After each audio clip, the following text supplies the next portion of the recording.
Hey, hey. Hey. There Cheers. Cheers. Ding.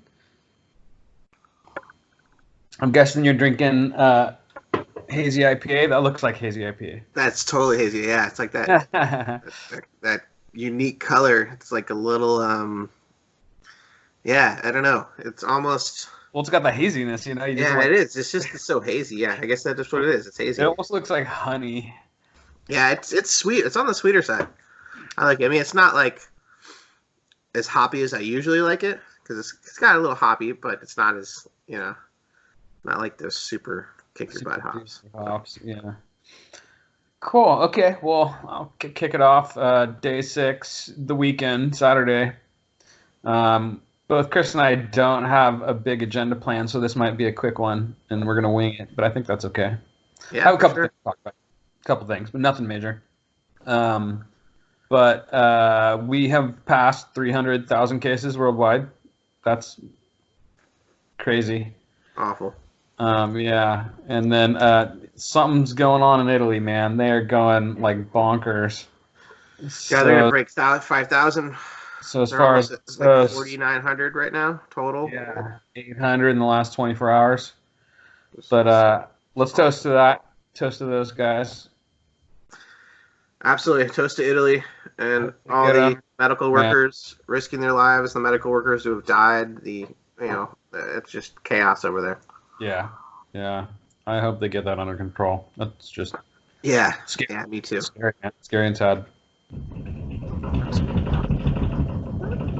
I don't know if you can hear. That's my dog banging up on the wall. Jeez, sounded like the L It's like train was scratching going right itself or outside your something window. going Like you're in some Chicago. earthquake. Yeah, or an earthquake. There you go. Yeah. Okay, so let's see. There was one thing. I'm gonna pull up my doc real quick. I got it right here, but I was gonna mention, or a couple topics. Maybe is a better way to talk about it. But China has kicked out all American journalists. Oh yeah, yeah, yeah. Country, and I need to confirm the second part, but this is what I heard. So take it with a grain of salt. I haven't really confirmed it. That they have told all Chinese citizens that work for American media companies you can't work for them anymore.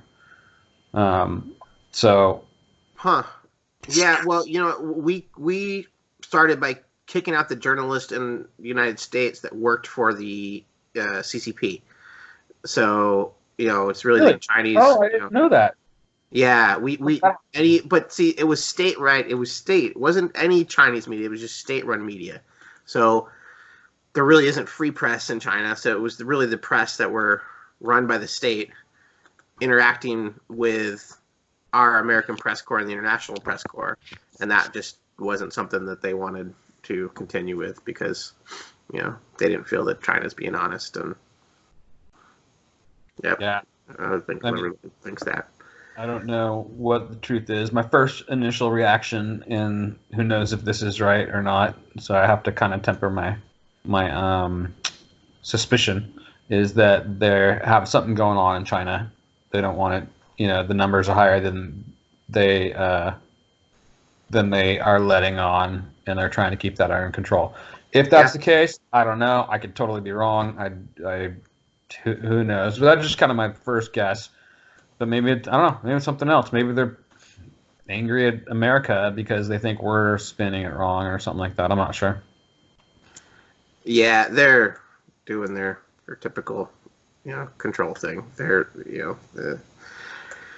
I don't, I could go on honestly about China for a while, and it's just like I just don't think they've been honest. I think we're looking at Italy and what we saw in their pandemic response and the chaos that we saw in Wuhan, which is a city of 20 plus million people. I just don't understand, if the images that we were watching were real and what was truly happening, how the death rate could have been so low compared to what we're seeing in Italy. So hey, It's awful, but right. Someday we might understand it. But there was one quote that I read. It was a Chinese official who said something to the effect of, we're going to unleash, a coronavirus wave on the United States, and the idea that they're not going to support us medically if we continue this hate. and the fact that we're calling it the Chinese virus, is instigating a lot of negative reactions from China, the government of China, even the people of China. And yeah, I mean, it's an awful term. It's, if anything, we can blame the Chinese government. That's not the Chinese people. So I don't think calling it the Chinese, virus is appropriate. Or yeah, I think it's just hate mongering, unfortunately. Yeah, I agree. I agree on that for sure. Okay. But China Uncensored is a good show. Wait, say it again. Worth checking out for anybody out there. China Uncensored. Oh yeah, that's a great channel. Learning a little bit more about what the real story is. So, I'm a big fan of Taiwan, so my opinion about China has very much to do with Taiwan. The rest of the world, they've kind of played nicely with, but they are bullies to China, to Taiwan, and there's no reason for it. Yeah. Yeah, China Uncensored is a good show. They're funny too. They keep a sense of humor going. I like that guy. Absolutely. Yeah, for sure. All right. The second topic I had was I'll start with the story that made me think about it. Is the Department of Justice has asked Congress for the ability to petition judges to detain people indefinitely without trial. So, yeah. This is America. That's the thing is, it's like this is just such a slippery slope. I mean, so okay, that gets passed, and then the army comes in and takes over, and then now, not only are we in a police state or under martial law, now we have this congressional bill that allows them to detain people indefinitely. Yeah. What does that mean? It's pretty vague. Yeah, I haven't. I don't think it's been voted on or passed, or maybe I'm watching reading old news. But it was kind of I read a tweet from a congressman, I think, a representative, and said he said we need to vote no on this. So the reason I bring that up is because he said we need to vote, and so I don't know if it's gone through yet. Right. But that's interesting, and I mentioned that because I think the topic of the erosion of civil liberties is something I didn't necessarily want to talk about on the show at first, but now I feel like that is maybe one of the biggest aspects of this whole thing, of the coronavirus and what's happening. And I think obviously the health of people is very important. Secondly, the financial system, which seems to be in total collapse right now, is important, but also civil liberties, and I think anyone can agree that some of this stuff is, at least a little bit concerning. How quickly it's happening, how kind of maybe vague it is, and vague is not good in my opinion. So yeah, I'm with you. The vagueness is very disconcerting.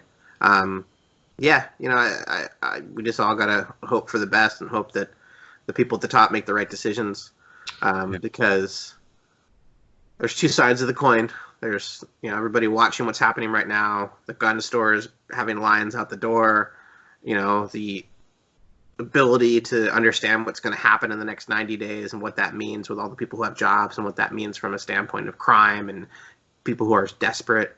So, yeah, it's not going to be pretty, but it doesn't mean we need to set ourselves up and walk away from this, coming out like China. Yeah. We don't want to walk away, having, no rights and allowing America and everything America stands for to deteriorate or to dissolve into this acceptance because we all need to live together and be together. I think they're not mutually exclusive. They don't have to be one or the other. It's truly, an awful situation, but I don't think we need what this line right here, indefinitely, detain people indefinitely without trial. I don't think we need that. That right there is it's a new America. Yeah, totally. I could see something like to talk about being less vague. I could see something like if tested positive with the coronavirus, one could be detained without trial, even though that alone is nothing I would support. But that goes in the right direction, away from vagueness and towards clarity. And then something like once you have, been confirmed to not have the virus anymore, you can be let free. I would at least hope something like that would be put on paper, because anything more than that is just makes me scared. I don't like that at all. I don't like government having that power. Yeah, we live in a society where we have rules. Stealing is still wrong, and you go to jail for it. There's a process for that. The process doesn't need to be changed because of the situation. This virus offers unique circumstances and situations that we need to address independently of that, but it doesn't mean that we need to give a key to the to the state, to whatever armed force needs to police and take control. Yeah. And I also hope everybody, we as Americans can do something positive and turn this into something positive and make us better people after this. Yeah. Every country will be different. Canada will react differently than we will. Mexico will absorb this differently once it start to pick up there, which is starting a little bit. Yeah, for sure. But yeah, America needs to come out recognizing we have too much dependence on the rest of the world. We put ourselves in a very, very bad situation medically and from a preparedness standpoint. We just can't ever do that again. Can't trust countries like China to to provide us with 70+% of what we need to live from a pharmaceutical standpoint. That's just a bad place to be. So yeah, maybe we're a little somber episode. Yeah, yeah, a little bit. But actually, on a lighter note, a more positive note, that something you just said reminded me that the local general hospital in Marin General had probably, I can't remember the exact number, but somewhere between 50,000 to 75,000 N95 masks donated by Facebook. That is awesome. And they donated and I actually think, I should double check on this, because I think it might be Mark Zuckerberg himself. And if so, he deserves a lot of credit. And then other medical supplies too. So that's kind of cool. I mean, that's really close to my house. That Mark Zuckerberg, Facebook is a big name. So it shows that there are some people out there really practicing altruism, and that makes me feel a lot better, because that those masks are going to help the people in my area. So yeah, those N95 masks are really important. And the other masks, the other ones that the smaller surgical masks is what they're called. Yeah. Yeah, when everybody's wearing masks, we can kind of get back to some normalcy. At least try. It's hard when nobody's wearing masks. But we'll be able to get outside and do more once we have a surplus of masks available to us. That really reduces the contagion rate significantly, and it also makes sure that when everybody wears masks, you don't have to worry about are you sick, because everybody is catching their own particulates coming out, their own air droplets. So. All right. Well, that's kind of it for me today, I think. Me too. I'm actually my son just popped in and he's like, "We're eating food," and I just told my family earlier today that I want us to all eat together. So, on that note, I'm gonna go eat with the fam. Do your thing, man. Eat with the fam. Eat with the fam. Stay tight. And check in tomorrow. Yeah, cheers, we'll check everybody. tomorrow for sure. Be well. Peace, everybody. Stay safe. All right. Peace out.